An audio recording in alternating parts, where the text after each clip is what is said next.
Hello students, welcome back. Today we are going to discuss the last topic of the chapter, that is non-farming activities. As you know that all people of a village are not farmers. All people of the villages are not engaged in farming activities. So some are engaged in other non-farming activities like you have seen in this picture, that is like shopkeeping, dairy, small scale manufacturing and transport services. So first we discuss under this non-farming activity, that is dairy farming.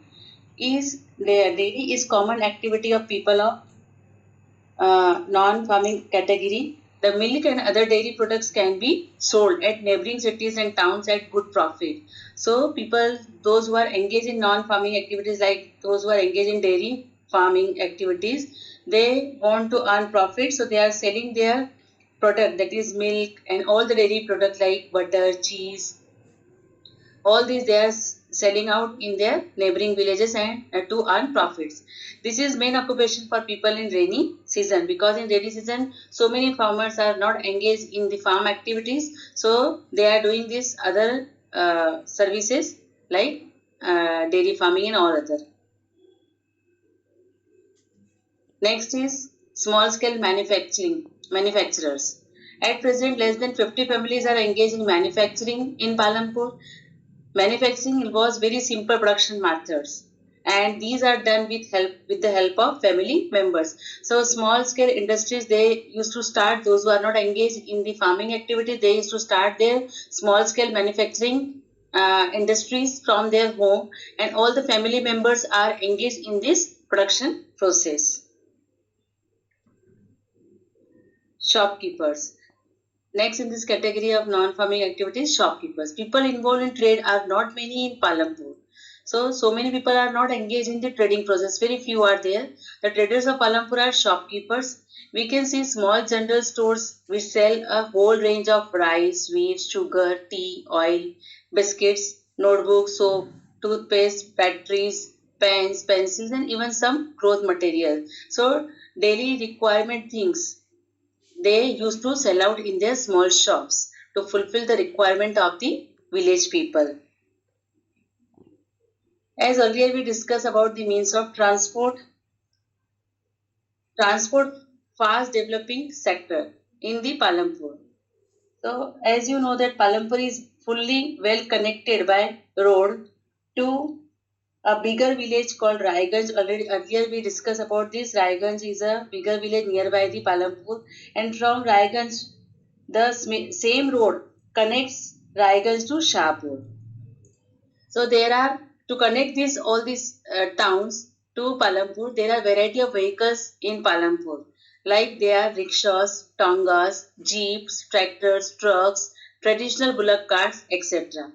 So they ferry people and goods to one place to another with this variety of transport. So here we finish our chapter. So the summary is given here in this last slide. About 80% of the farmers in our country are small farmers. As you know that farmers are not rich in our country, they are poor people, and 80% farmers in our country are small farmers who own just 36% of the total cultivated land.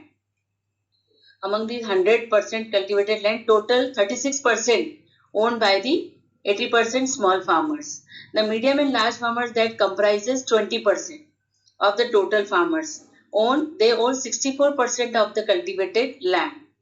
The wages for farm laborers in Indian villages is less than the minimum wages, because there is heavy competition for work among the farm laborers as they are large in numbers. So heavy competition is there among these farm laborers because they are landless one. So on the any wages they want to do work, they are ready to do work. So their wages are very less. In contrast to the small farmers, the medium and large farmers have many options for getting loans. They are having saving and they are having many options for getting loans also, because they are having their own property as compared to the landless and the small farmers.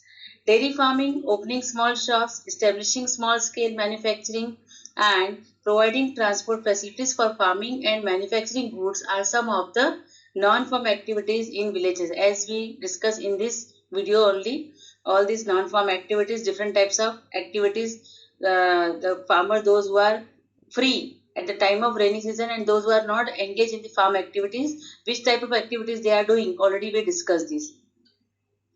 Cheap loans and development of good roads, connection with urban areas can help in improving the economic condition of people in villages.